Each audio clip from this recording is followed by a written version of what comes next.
Ugonjwa wa carpal tunnel ni hali ambapo neva ya kati, ambayo ni moja ya neva zinazohudumia mkono wetu, inabanwa kwenye kifundo cha mkono kutokana na ukuaji wa tishu kupita kiasi, kutokana na sababu mbalimbali. Dalili za kawaida ambazo wagonjwa huonyesha na ugonjwa wa carpal tunnel ni maumivu na kufa ganzi katika eneo linalohudumiwa na neva ya kati. Hii ni hasa katika kidole gumba, kidole cha shahada na kidole cha kati. Misuli ya kidole gumba na kidole cha shahada inakuwa dhaifu kiasi kwamba wagonjwa hawawezi kushika kalamu na kufunga vifungo vya shati. Hizo zinakuwa ngumu kufanya. Kama nilivyotaja tayari, ugonjwa wa carpal tunnel unatokana na kubanwa kwa neva ya kati kwenye kifundo cha mkono. Idadi fulani ya watu wana uwezekano wa kupata hili, hasa wanawake wajawazito, wale wenye matatizo ya tezi kama vile hypothyroidism, wale wenye baadhi ya matatizo ya homoni, wale wenye ugonjwa wa arthritis ya rheumatoid, na hivi karibuni tumeona ugonjwa wa carpal tunnel kwa kama wataalamu wa programu wanaotumia panya sana. Kwa hiyo kifundo cha mkono kinapumzika kila mara kwenye pedi ya panya, na hii inasababisha kubanwa kwa neva kwenye kifundo cha mkono, na hiyo inasababisha ugonjwa wa carpal tunnel.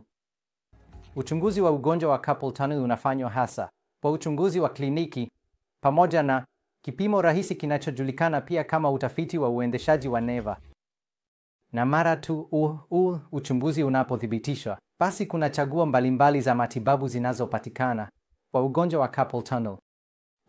Mwanzoni tunamwambia mgonjwa kuepuka shughuli zote zinazoongeza maumivu.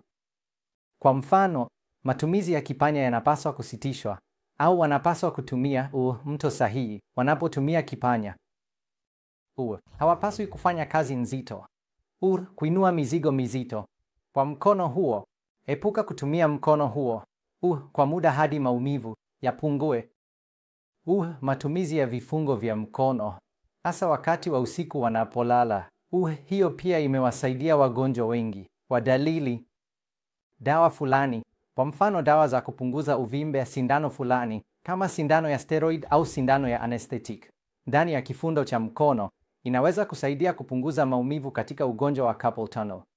Kwa wagonjwa ambao mkandamizo ni mkali sana na hatua hizi zote hazisaidii, tunahitaji kufanya upasuaji kwa wagonjwa kama hao, ambayo ni taratibu rahisi inayofanywa chini ya ganzi la eneo.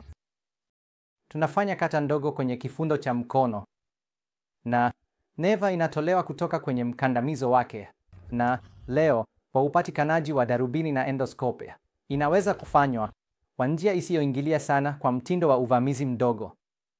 Upasuaji wa ugonjwa wa carpal tunnel unajulikana kama carpal tunnel release, na kama nilivyotaja, unaweza kufanywa chini ya ganzi la eneo kama utaratibu wa siku moja, na mgonjwa anaweza kuruhusiwa siku hiyo hiyo